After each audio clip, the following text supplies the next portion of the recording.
ପାଖାପାଖି ମାସେ ତଳେ ସେମାନେ ଆମ୍ବଟାକୁଆ ଯାଉ ଖାଇଥିଲେ। ଆଉ ଆପଣ ଜାଣିଛନ୍ତି ଯୋଉ ଦୁଃଖଦ ଜିନିଷ, ସେମାନଙ୍କ ଭିତରୁ 2 ଜଣ ଏମକେସିଜି ମେଡିକାଲ କଲେଜରେ ଏକ୍ସପାୟାର କରିଗଲା ପରେ ନଭେମ୍ବର 3 ତାରିଖ ଭୋର ଭୋର 2 ଜଣ ଆସି ଆମ ପାଖରେ ଏସିବି ମେଡିସିନ ଆଇସିୟୁରେ ଆଡମିସନ ହେଇଥିଲେ।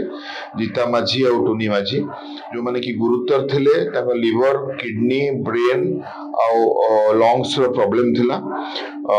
ପାଖାପାଖି 10ଟା ଡାୟାଲିସିସ୍ ପରେ ଜିତା ମାଝୀ ଅତି ଗୁରୁତର ହେଇକି ଚାଲିଗଲେ, କିନ୍ତୁ ସେ ଇମ୍ପ୍ରୁଭ କରିଥିଲେ, ଚେତା ଥିଲା ଆଉ ରେସ୍ପଣ୍ଡ କରୁଥିଲେ। Tuni Majhi relatively better respond କରିଥିଲେ, କାହିଁକିନା ତାଙ୍କଠୁ ଇଏ ଟିକେ କମ ସିକ୍ ଥିଲେ।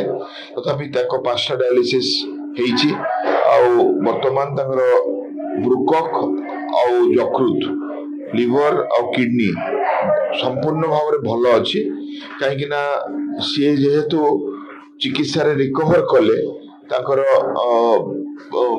ରେସ୍ପନ୍ସ ଟ୍ରିଟମେଣ୍ଟ ପାଇଁ ଭଲ ଥିଲା। ସେ ବିପଦ ମୁକ୍ତ ଅଛନ୍ତି। Liver function, kidney function normal ହେଇଛି, ପରିସ୍ରା ନର୍ମାଲ ହେଇ ସାରିଲାଣି, ସିଏ ଖିଆପିଆ କରିପାରୁଛନ୍ତି। ତ ଆମେ ଆଜି ତାଙ୍କୁ ଆମର ଯୋଉ ଟ୍ରିଟିଂ ଟିମ୍ ଡିସାଇଡ୍ କରିଛି ଡିସଚାର୍ଜ କରିବା ପାଇଁ, ତାଙ୍କୁ ଔଷଧ ଲେଖିକି ଆମେ ଛାଡୁଛୁ। 15 ଦିନ ପରେ ପୁଣି ତାଙ୍କର ଟେଷ୍ଟ ହବ ଆଉ ରିଭ୍ୟୁ ହବ। ହୁଏତ ସେ ଏଠି ଆସିପାରନ୍ତି କିମ୍ବା ବ୍ରହ୍ମପୁରରେ ମଧ୍ୟ କରିପାରନ୍ତି, ଯେହେତୁ ଏମକେସିଜି ତାଙ୍କ ଘରଠୁ ପାଖ ହବ। ଆଉ ବର୍ତ୍ତମାନ ସେ ବିପଦ ମୁକ୍ତ ଅଛନ୍ତି। ଆଉ ଏଇ ଯୋଉ 8 ଜଣଙ୍କ ଭିତରୁ 3 ଜଣ ମୃତ୍ୟୁବରଣ କଲେ, ଆଉ ବାକି ମାନେ ମଧ୍ୟ ବ୍ରହ୍ମପୁରରୁ ଡିସଚାର୍ଜ ହେଇଯାଇଛନ୍ତି।